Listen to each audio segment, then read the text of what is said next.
Bien, bonjour à toutes et à tous. Je vais commencer par déjà remercier l'Institut Agro Montpellier et particulièrement la chaire Vinévin de m'avoir invité à participer à ce format de 60 minutes sur le thème de la transformation numérique et la valorisation des données. Et puis, je vous remercie toutes et tous d'être présents aujourd'hui pour assister à cette présentation. Je vais commencer par me représenter très rapidement. Je suis Théo Justy, je suis doctorant en sciences de gestion à l'Université de Montpellier. Je suis assistant de recherche et d'enseignement actuellement à Montpellier Management, mais j'ai également occupé ce poste à MBS, Montpellier Business School, l'école de commerce de Montpellier. Je suis également affilié au laboratoire Montpellier Recherche en Management, MRM, qui est un des principaux laboratoires de gestion sur Montpellier. Donc, dans le cadre de mes recherches, euh, je travaille sur trois domaines. Le premier, la transformation numérique et le big data. Je rentrerai un petit peu plus dans le détail dans quelques instants, mais aussi l'adoption des technologies numériques et ça dans les petites et moyennes entreprises, les PME.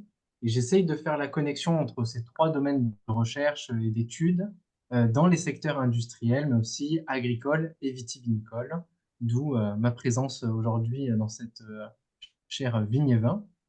Dans le cadre de mes recherches, j'ai eu l'opportunité de collaborer avec plusieurs clusters régionaux de PME, notamment Vincéo et le cluster Provence Rosé, qui sont vraiment des clusters spécialisés dans la vitiviniculture et l'agriculture, mais également le cluster euh, Leader Occitanie, qui regroupe de nombreuses PME dans l'industrie et le service, et enfin, la Mêlée, qui est aussi un cluster qui est implanté sur Montpellier et à Toulouse, qui regroupe aussi de nombreuses PME, plus particulièrement dans le service et dans le numérique.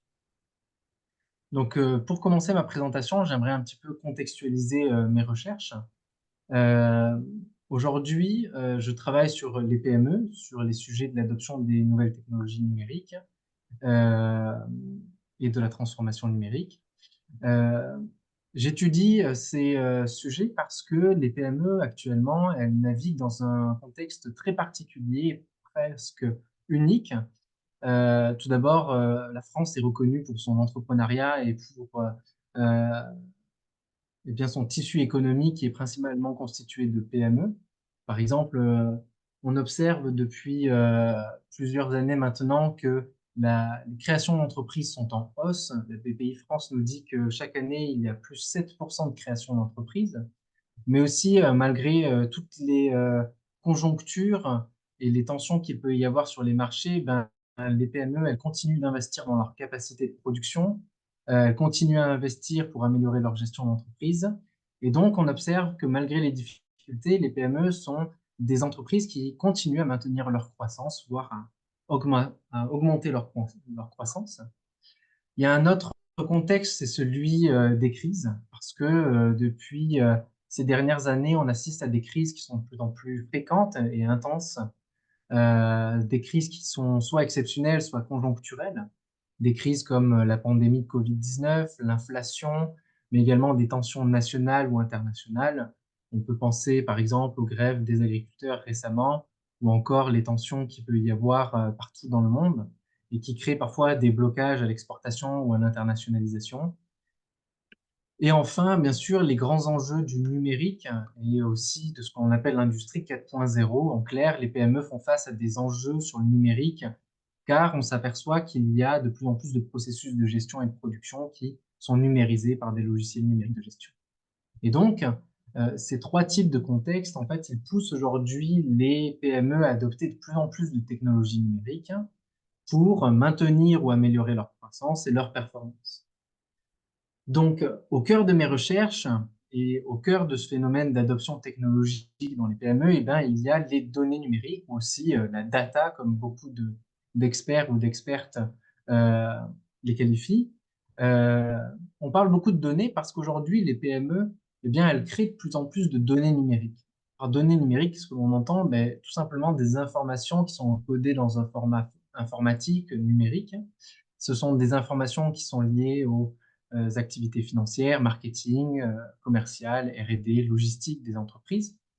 Et ces données sont stockées, collectées dans des logiciels dits analytiques, qui sont des logiciels de gestion numérique, comme les ERP, les CRM, Google Analytics pour la mesure du trafic web, Power BI pour la visualisation de données numériques de gestion, ou encore SAS ou SAP pour SPSS pour les analyses statistiques.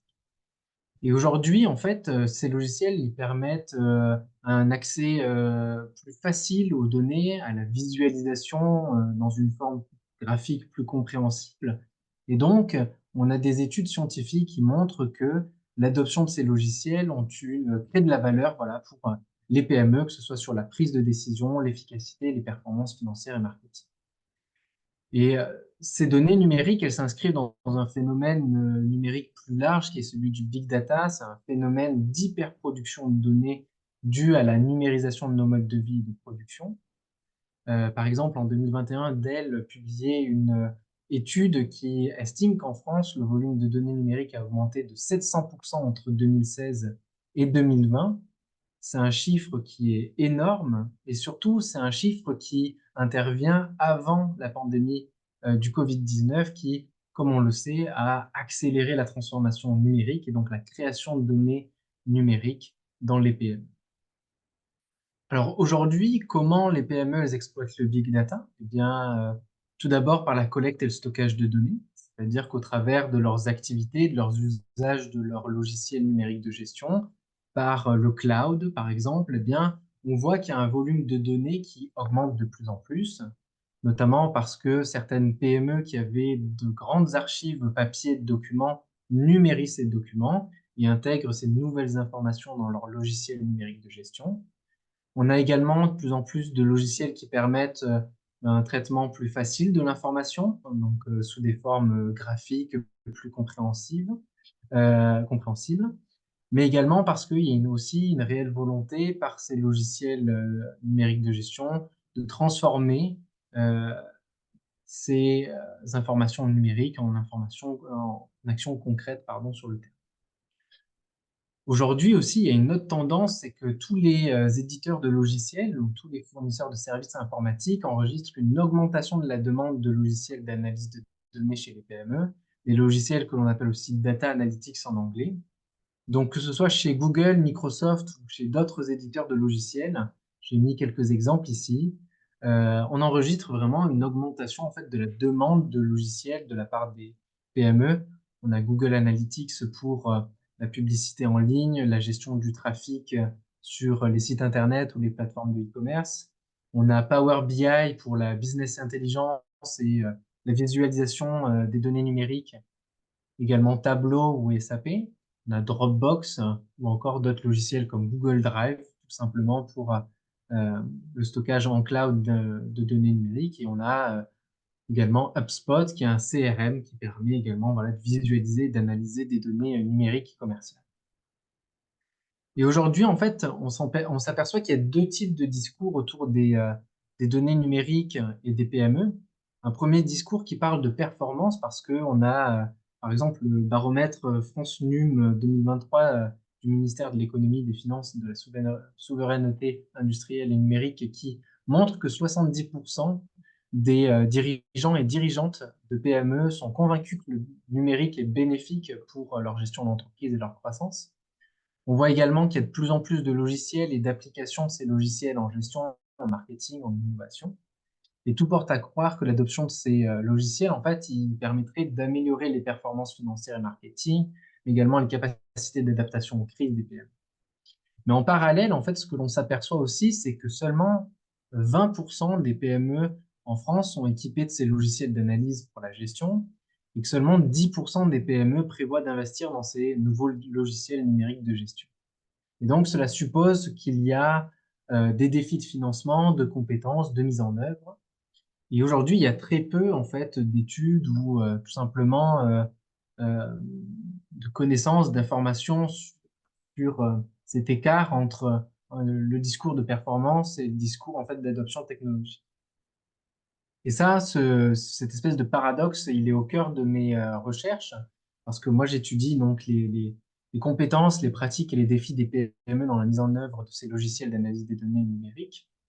On s'appuie sur 55 entretiens réalisés auprès de 35 PME industrielles, agricoles ou vitivinicoles.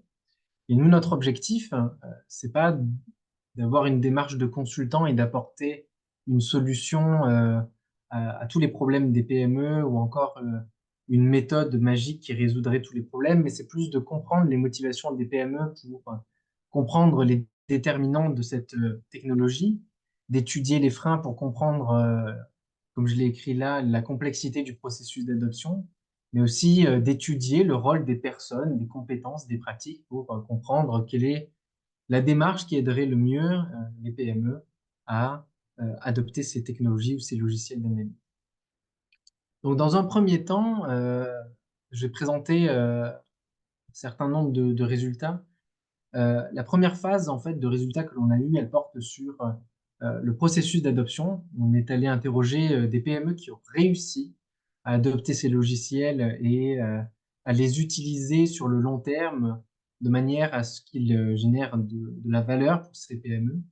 Et voici un petit peu la suite des étapes qu'ils ont suivies dans l'adoption de ces logiciels.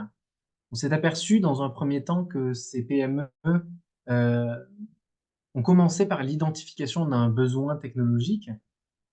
On a observé qu'un ou un groupe d'employés en fait identifie un besoin dans leur métier. Ça peut être des métiers comptables, marketing, commerciaux, R&D, production par exemple. Et ces problèmes, en fait, ces problématiques peuvent être résolues par l'analyse de données, c'est-à-dire collecter plus de données, analyser ces données, les visualiser. Et en fait, ce sont des besoins qui ont été exprimés plus ou moins formellement à leur direction et qui ont obtenu une certaine approbation de leur direction. On voit ensuite que ce sont des personnes qui se sont organisées autour d'un groupe de travail. Il y a donc ces personnes plutôt orientées métier qui cherchent à résoudre certains problèmes, certaines problématiques dans leur métier, mais également il y a le dirigeant ou la dirigeante, ou encore certaines personnes du service système d'information informatique qui intervient. Et donc, ces personnes vont travailler en groupe, et non pas seules. Elles vont travailler en groupe pour déterminer le logiciel le plus adéquat, le budget, la planification, les systèmes d'information, les compétences, les cas d'usage.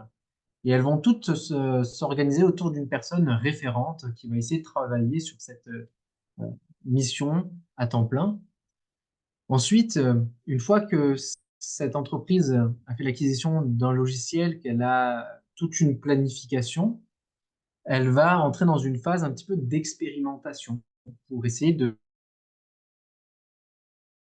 cartographier toutes les sources marketing, qui sont les personnes qui collectent de la donnée, quels outils ils ont, quel type de données ils ont, pareil dans le service comptable, RH, production, etc.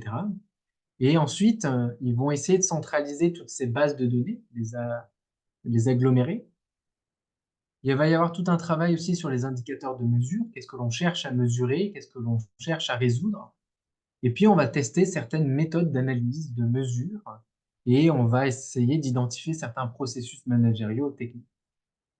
Ensuite, il va arriver une certaine phase de formalisation où ces PME vont documenter et parfois rédiger un document officiel sur les bonnes pratiques de l'analyse de données, c'est-à-dire dans votre métier, si vous rencontrez telle problématique ou si vous avez besoin de plus d'informations sur tel aspect de votre activité, eh bien, vous pouvez passer par telle personne qui va collecter tel type de données à partir de tel logiciel qui pourra répondre à votre demande. Et ainsi, cette démarche, elle permet de formaliser un peu la gouvernance et le management des données numériques dans l'entreprise.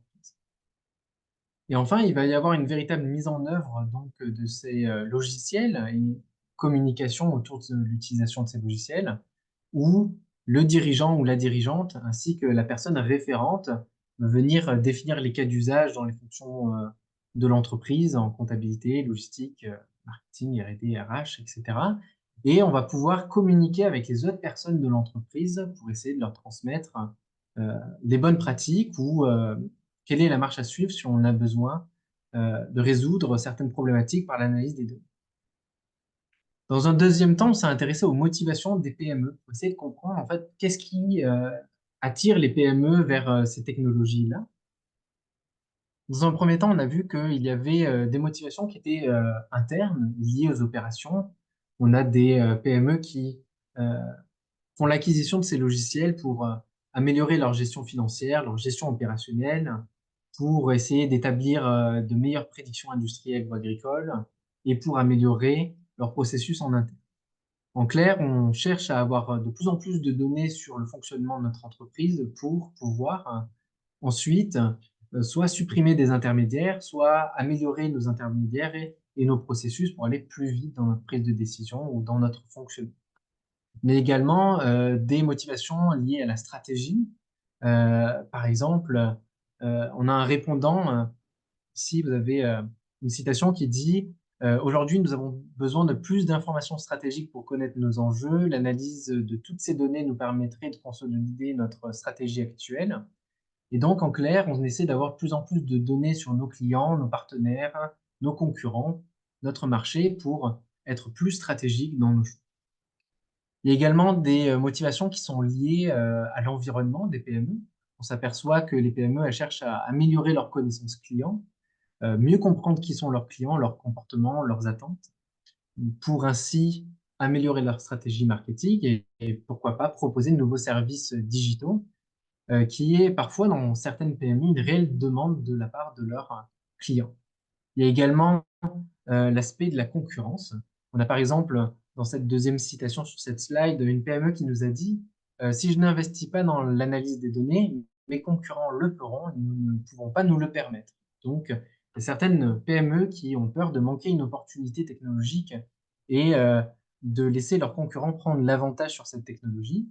Et également l'envie de gagner en légitimité et en réputation sur la maîtrise de cette technologie.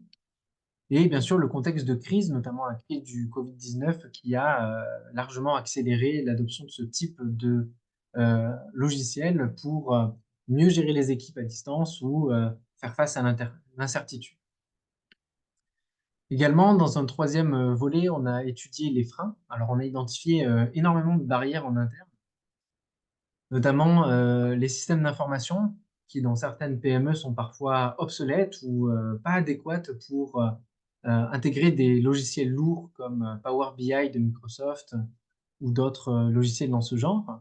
Également des problèmes de management où certaines équipes ont eu du mal avec à gérer entre le système informatique, le service informatique, les directions ou leur propre équipe, à s'organiser pour l'adoption de ce type de logiciel. La stratégie, parce que certaines PME ont eu des difficultés à identifier les applications qu'elles pourraient avoir de ces logiciels dans leur propre entreprise. Les problèmes de culture d'entreprise aussi. Certaines PME ont été confrontées à du conservatisme, du scepticisme, à la peur d'être fliqué dans son métier, puisqu'on collecte de l'information à la fois sur ses clients, mais aussi sur les personnes et le fonctionnement de l'entreprise. Également, un manque de compétences et de maîtrise sur ces logiciels qui sont parfois complexes et parfois des personnes manquaient de formation ou étaient pas en mesure de se former en autodidacte. Ce sont aussi des logiciels qui ont un coût financier important, mais aussi il y a un certain coût en termes de temps et d'implication de l'ensemble des personnes. Et enfin, la législation, notamment le RGPD, la réglementation générale sur la protection des données personnelles, qui est une législation complexe et qui pourtant doit être applicable même dans les pays. Également, il y a des barrières qui sont liées à l'offre, puisqu'on a des éditeurs de logiciels comme Microsoft, par exemple, qui historiquement fournissent des logiciels à des grandes entreprises et qui parfois ont des logiciels qui sont peu adaptables dans des structures plus petites comme les PME. Également, une difficulté à recruter des personnes qualifiées sur le marché du travail. Alors ça, on y a trouvé deux origines. La première, c'est que les universités forment finalement très peu les étudiants et les étudiantes à l'utilisation de ce type de logiciel, mais aussi les personnes qualifiées sur le marché du travail sont généralement recrutées par des plus grosses entreprises. Donc, ça laisse les PME dans certaines difficultés de recrutement. Puis aussi, on s'aperçoit que dans la mesure où il y a une forte demande pour ces logiciels, bien, cela fait augmenter certains prix. Et donc, on a des logiciels qui restent quand même très, euh, très chers pour les PM. Et enfin, je terminerai sur les cas d'usage parce qu'on a étudié chez les PME qui utilisent régulièrement cette technologie ou ces logiciels. Eh bien, les cas d'usage, ils s'organisent dans quatre grands domaines des PME. La gestion comptable et financière, le marketing, l'innovation et la production et la logistique.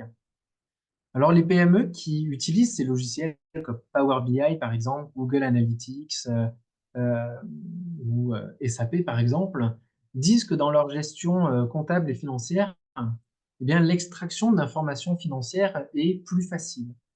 Pareil, c'est des logiciels qu'elles utilisent pour la consolidation comptable, pour la traçabilité des coûts et des revenus dans leur entreprise, dans la mesure où en fait ce sont des logiciels qui facilitent l'accès aux données numériques, aux informations et qui permettent d'agglomérer toutes les bases de données de l'entreprise. On a un accès centralisé et donc qui permet l'extraction d'informations financières plus rapides. Également, il y a une amélioration de la prise de décision, parce qu'en fait, ça permet d'avoir un accès plus rapide et d'avoir une recherche d'informations plus facile et éclairée. En marketing, on s'aperçoit que les logiciels comme les CRM, comme Google Analytics pour le trafic web, ben, permet d'améliorer la connaissance client de ces PME-là, parce qu'elles ont une meilleure idée de qui sont leurs clients, quels sont leurs comportements en fonction des périodes de l'année ou des saisons, euh, quelles sont leurs attentes, leurs envies. Et donc, il y a un meilleur profilage des clients pour les PME qui utilisent ces logiciels ou ces technologies.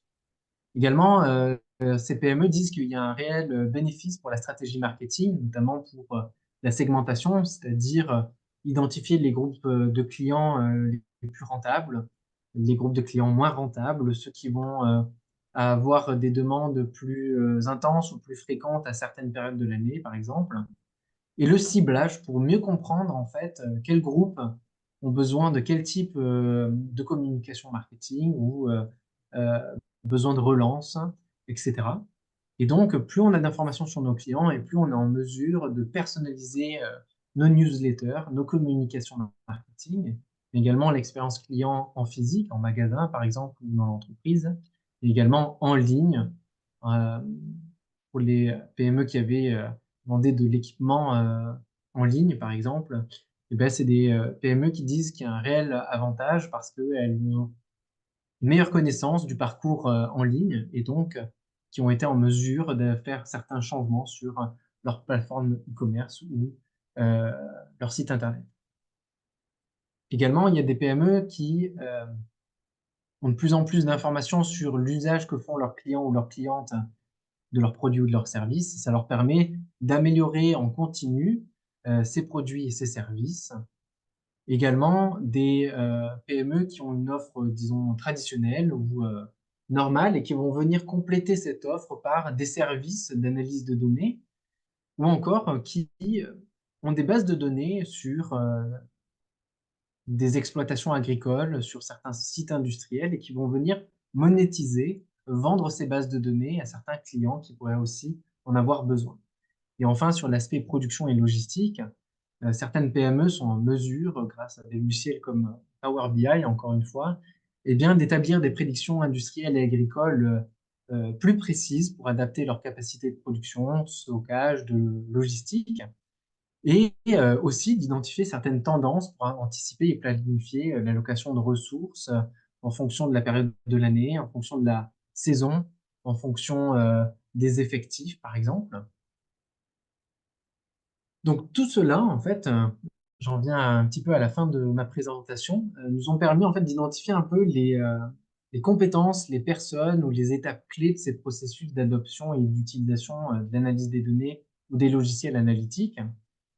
On s'est aperçu par exemple que les PME qui arrivent le mieux à adopter ces logiciels et en bénéficier sont celles qui désignent une personne qui va être dédiée à la mise en œuvre de l'analyse des données ou à l'adoption de ces logiciels. En clair, un chef ou une chef de projet data analytics ou logiciel analytique. Et une personne qui aurait plutôt un profil métier plutôt qu'un profil informatique ou système d'information. Également, la période d'expérimentation sur les méthodes et les processus de gouvernance et de gestion de l'analyse des données est cruciale parce que ça permet à l'entreprise de comprendre comment elle fonctionne avec ce logiciel et d'identifier les cas d'usage importants. Également, on a identifié que le rôle du dirigeant ou de la dirigeante est extrêmement important dans l'acceptation de ces projets-là, dans la communication en interne et la gestion des tensions dans les équipes. Euh, Également, comprendre les motivations des PME que l'on a rencontrées leur a permis d'améliorer bien leur planification, l'allocation des ressources, l'identification des cas d'usage, l'alignement avec la stratégie globale. Comprendre les freins, ça a également contribué à anticiper davantage les défis internes et les solutions à mettre en place lors de l'adoption de l'analyse des données. Et enfin, on voit que l'analyse des données, c'est plus que des compétences en informatique, c'est vraiment, elle nécessite une réelle connaissance sur l'entreprise et sur son offre et sur son fonctionnement. Bien sûr, une maîtrise des méthodes d'analyse et des systèmes d'information, mais aussi la capacité à interpréter ces données et ensuite à concrétiser, prendre des décisions. Ainsi, ce que l'on peut dire aujourd'hui, c'est que l'adoption d'une telle technologie, c'est un processus complexe pour les PME. On a identifié, comme je viens de le montrer, 6 grandes dimensions stratégiques.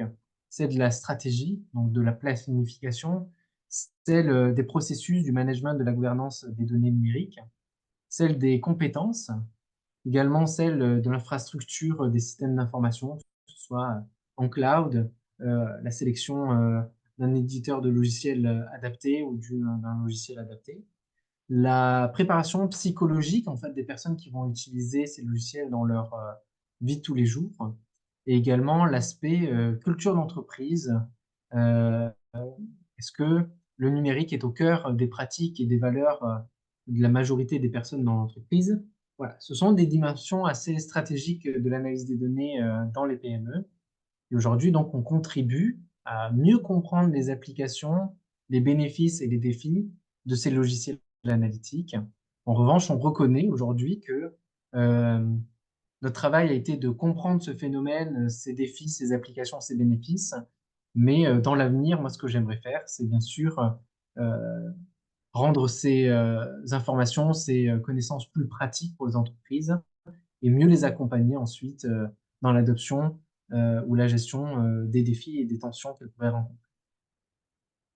Voilà, j'en viens à la fin de ma présentation qui était suffisamment longue. Je reconnais que j'ai été assez général, mais voilà, je suis présent, disponible pour répondre à toutes vos questions que vous pourriez avoir. Donc, je vous remercie beaucoup.